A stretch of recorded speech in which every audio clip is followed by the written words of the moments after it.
you been approached by people outside your agency about Jason Wallace? Yes, Were you approached by, for example, Brian O'Donohue? yes, I would. For around September, I remember the leaves were falling, but he came to my house. Had you ever worked with Mr. O'Donohue or his journalism students about the Hartman homicide? No, Never gave over any information about the relevant locations in the case? no,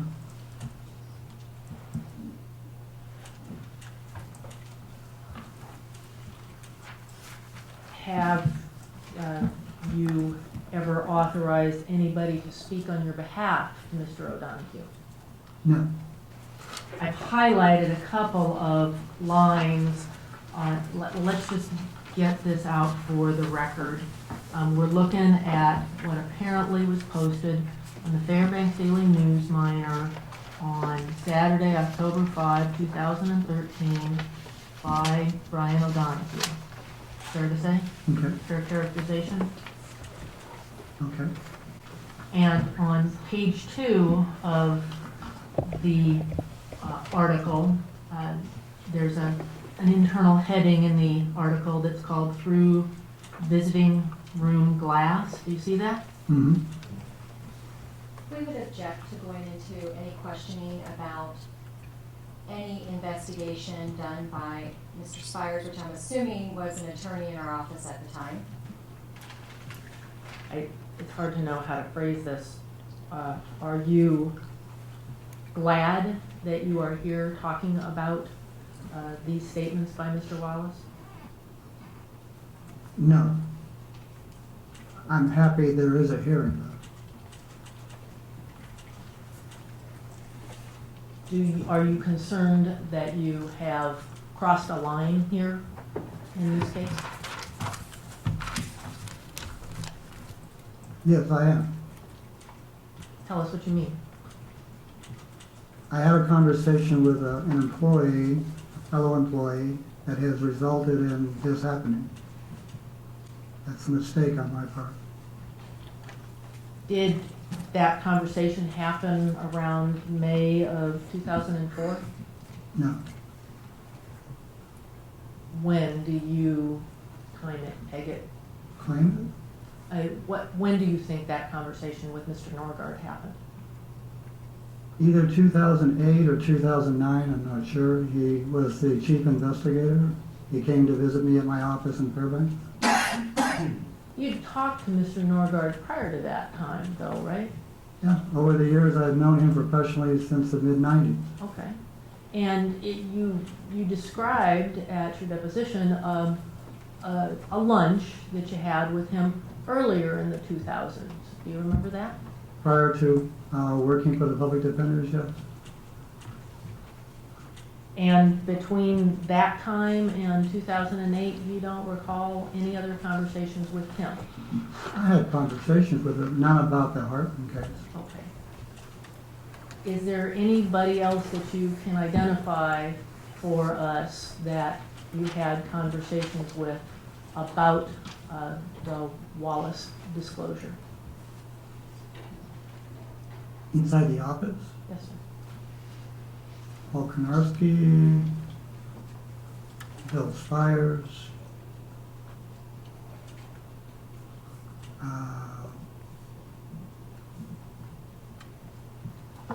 there may have been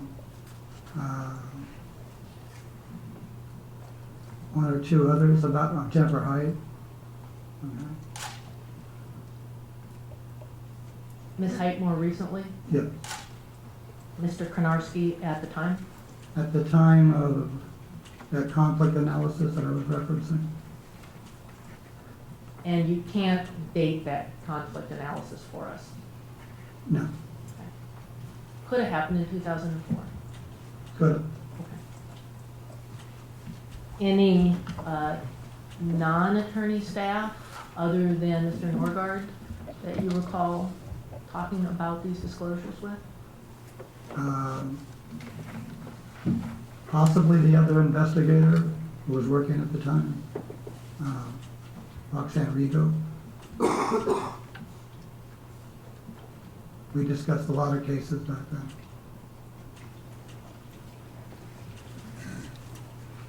Fair to say that you have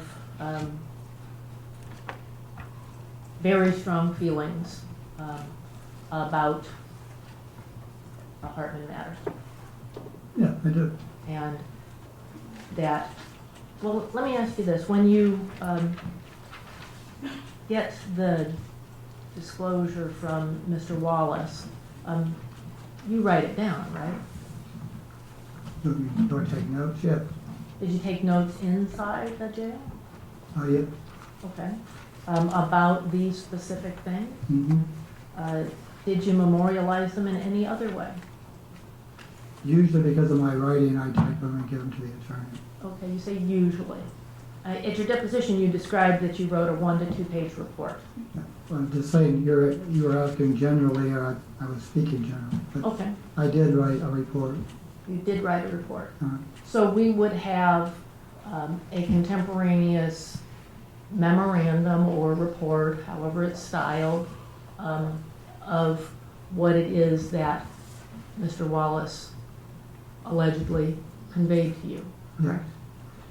Fair to say that over the years, somebody's memory can morph a little bit, add, subtract to some of the memories? Yeah. And you've experienced that yourself? Yeah. Have you ever heard of the notion of confirmation bias? Yeah. In fact, that's sort of one of your theories about the Hartman investigation, isn't it? Not one of my theories, no. Okay, a theory about the Hartman Okay. investigation. Right. And so there is the possibility, sir, is there not, that when you spoke with Mr. Wallace, you heard what you wanted to hear? No. Not possible. No. Not at all. All right. Thank you. Before we go any further, Mr. Boles, I'm a little confused. When you were asked, did you discuss the Hartman case with others in the agency? I need to know what understanding you had of that question. There's discussing the Hartman case, and there's discussing what Jason Wallace told you. What the court's interested in is, did you, and you can object to the question, counsel, if you need to, did you speak to Mr. Konarski, Mr. Spires, Ms. Height, Mr. Nordgard? Well, I know what you spoke to Mr. Nordgard about, you testified to that. Mr. or Ms. Rigo, about what Jason Wallace said. Yes. Okay.